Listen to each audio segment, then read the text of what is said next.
Welcome back to another Pilgrim's Progress, number 19. I know it's been ages since we last had one of these, but I think you're going to find really amazingly in God's timing that we've waited the perfect amount of time.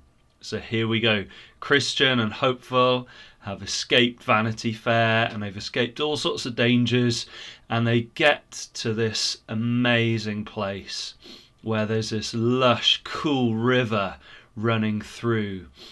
David called it the river of God, and John called it the river of the water of life. And they started drinking this water in. It was so refreshing. They'd come so far, been through so many difficult things together, and this water just gave them life again. They felt alive. And then they noticed on the banks of the river there was fruit trees with all sorts of different fruits, and they started eating, and they felt like their strength came back, and they ate the leaves to stop themselves from feeling sick and ill. And it was an amazing place, and they stayed there for a day and another day, and they stayed there for quite a few days. And Christian said, I realize what an amazing place this is. I think anyone who came here would say, I'm willing to sell everything I've got to buy this field. And they started to travel on the narrow way on the path, and they hoped that this amazing orchard would stay with them, but it didn't. It parted ways. They went a different way. And all of a sudden, the ground underneath their feet became really rocky, really sharp, and it was hard to walk on, and their ankles started feeling all tense and tired, and their feet were sore. And all of a sudden Christian looked up and saw an easier way. Look over there, he said to Hopeful, look over there. There was, what was it? It was like a fence, and then over the other side of the fence there was this amazing green field, meadow, which was called Bypath Meadow. And he started to say to Hopeful, look, why should it be so difficult? Why should we have to go through so many difficult things? Look, it'd be much easier to walk over there, a lot softer for our feet. Let's go and have a look. So they went over. It was just like Christian said. Hopeful was a bit nervous. He said, look, I'm not sure whether we should. What if this meadow goes away from the narrow path? But Christian said, come on, it can't be that bad. He climbed over and he said, look, it goes the same way as the path. We'll be fine. And as they started walking, it was a lot softer. This is much better on our feet. This is way, way better. And as they started walking along the meadow, they met someone who looked really confident. He looked like he knew what he was doing. So they said, sir, where does this path lead? And he said, it's to the celestial gate. If you want to go there, follow me. And they were like, are you sure? Yes, of course it does. Come on. They didn't know his name was Vain Confidence. They followed him and followed him. And the sun started to go down and it started to get dark. And Vain Confidence was striding on ahead, absolutely sure of himself. This is the way. And all of a sudden, in the dark, these horrible words that John Bunyan uses, Christian and Hopeful, heard Vain Confidence fall into a pit and crash on the bottom and break into pieces. Oh dear. And they shouted out, what's happened? Where are you, Mr. Vain Confidence? And all they got back was this horrible groan as he died. And all of a sudden, in the darkness, a storm broke. There was lightning and thunder and rain, and it came crashing down. And the rain fell so heavily, a bit like we had just before Christmas. All these waters rose up. There was floods everywhere.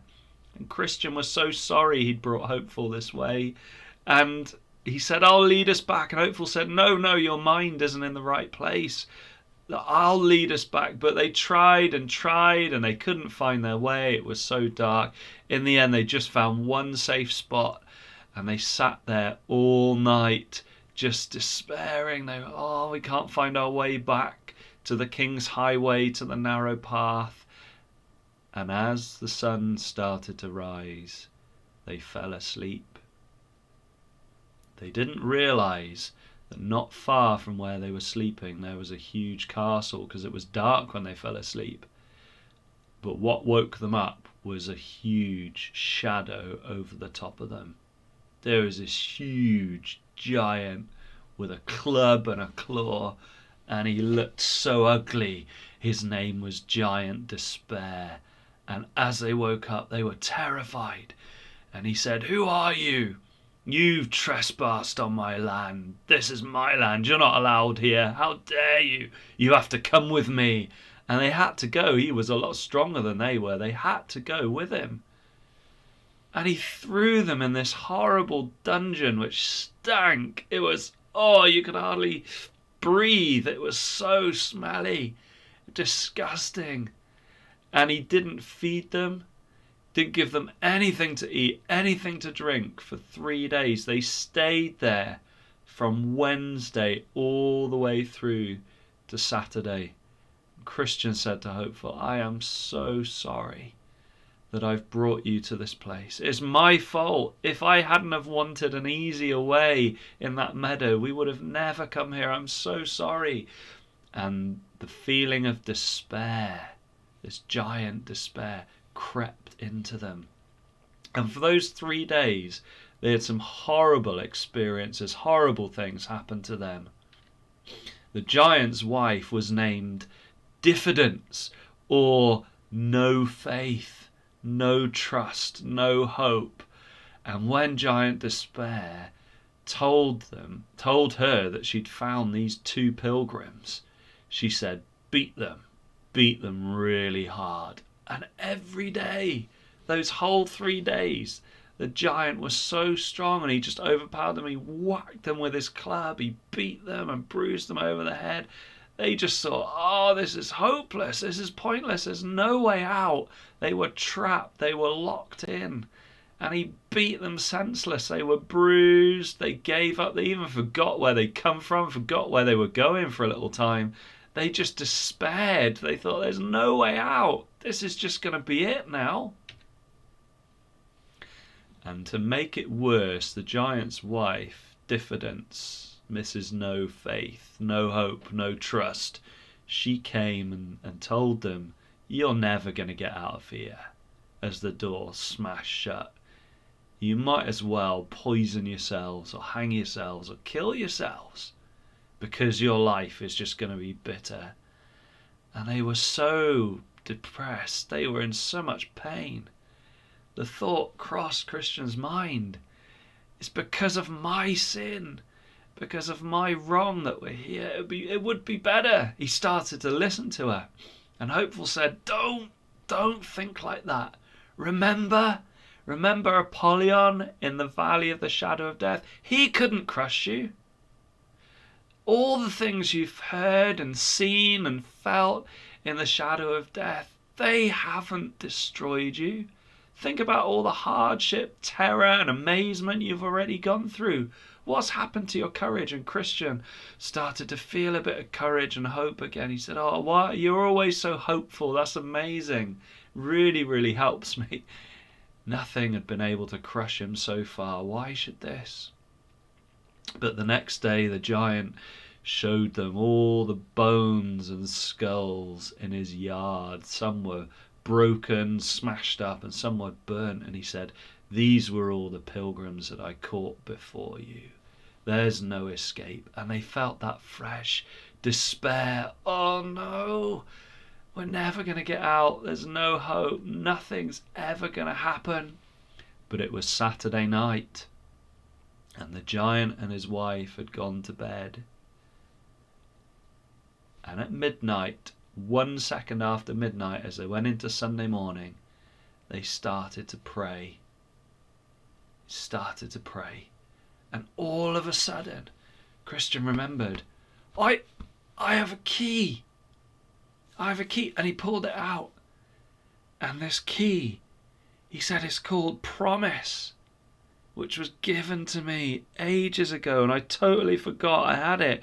And he pulled out this key, and he said, I wonder, this key may open the lock. And as he put the key in the lock, it clicked open straight away, really easy.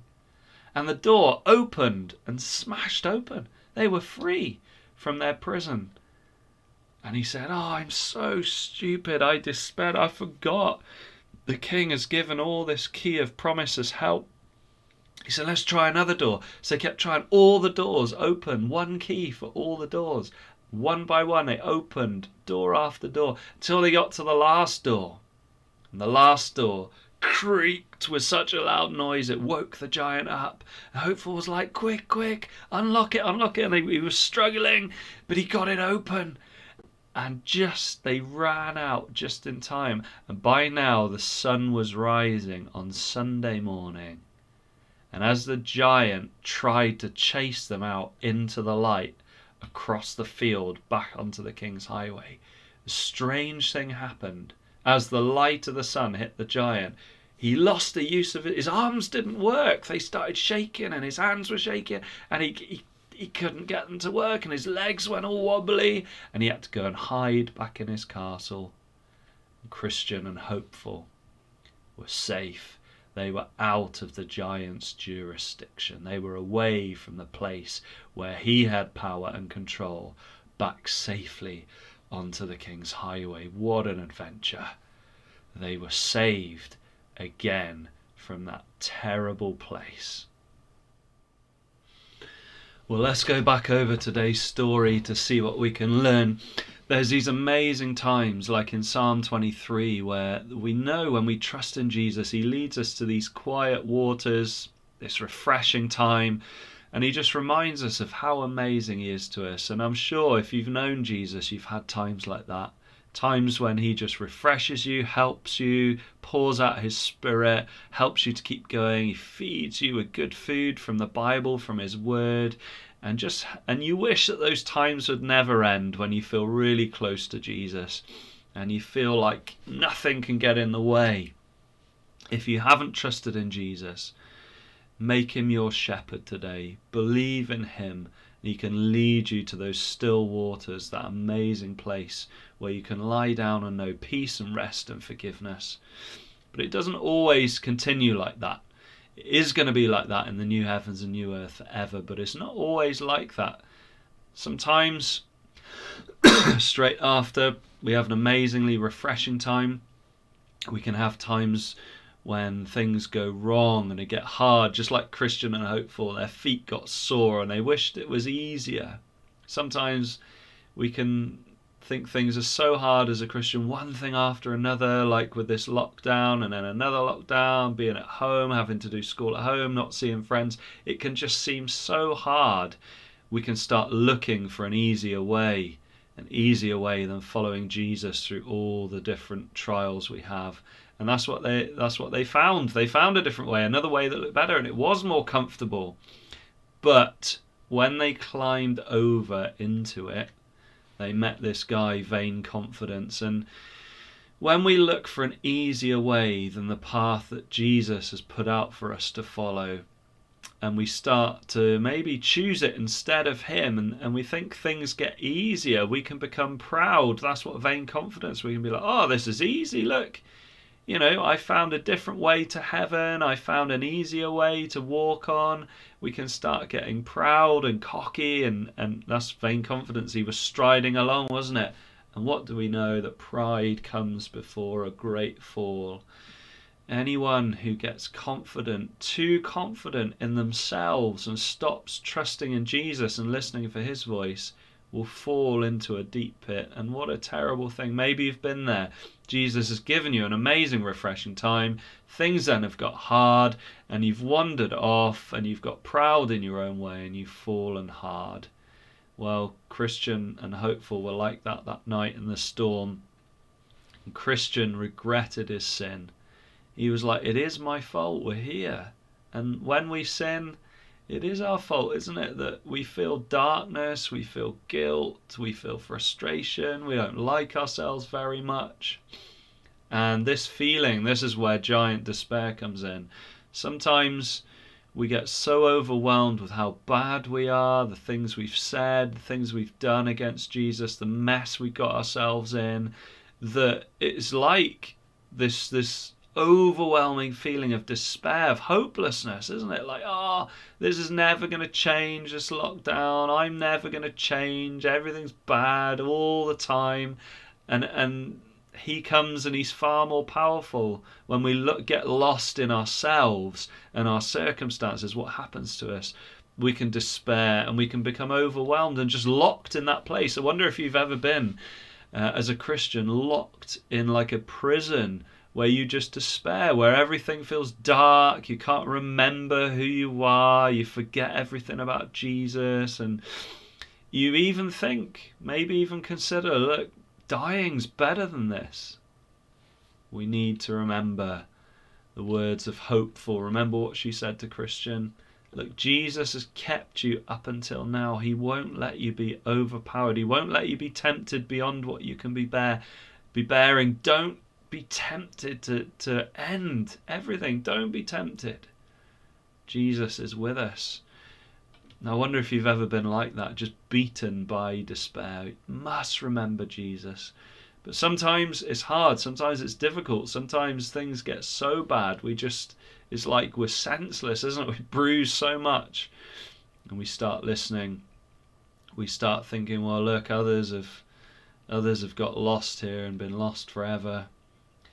But this is the amazing thing. That might happen between Wednesday and Saturday. And I think what John Bunyan is saying is church, Sunday is the greatest day of the week. Sunday is when we gather with our church family. Sunday is when the light comes back on. Sunday is when Jesus speaks to us in our church family and we get reminded of all his amazing promises. And his promises unlock despair. They get us out of that prison. Have you remembered Jesus' promise? I will never leave you and I will never forsake you. Maybe you're in that place at the moment in this lockdown, despairing. Is it ever going to end? Is there ever going to be any hope? And you're looking in the wrong place for all the answers. Pray. Pray, and the Holy Spirit will remind you all along you've been given this amazing key. All the promises of God that are yes and amen in Jesus Christ. And they will unlock every door of despair. I will never leave you or forsake you. I am always with you. When you go through deep waters, I'll be with you. When you go through times of fiery trials, I'll be with you. There is no condemnation for those that are in Christ Jesus. In other words, we need to get our eyes off ourselves and back onto Jesus, off our circumstances, back onto Jesus, off everything, and join with a church family and let his light come shining back in and blowing us out of that darkness, unlocking all that despair.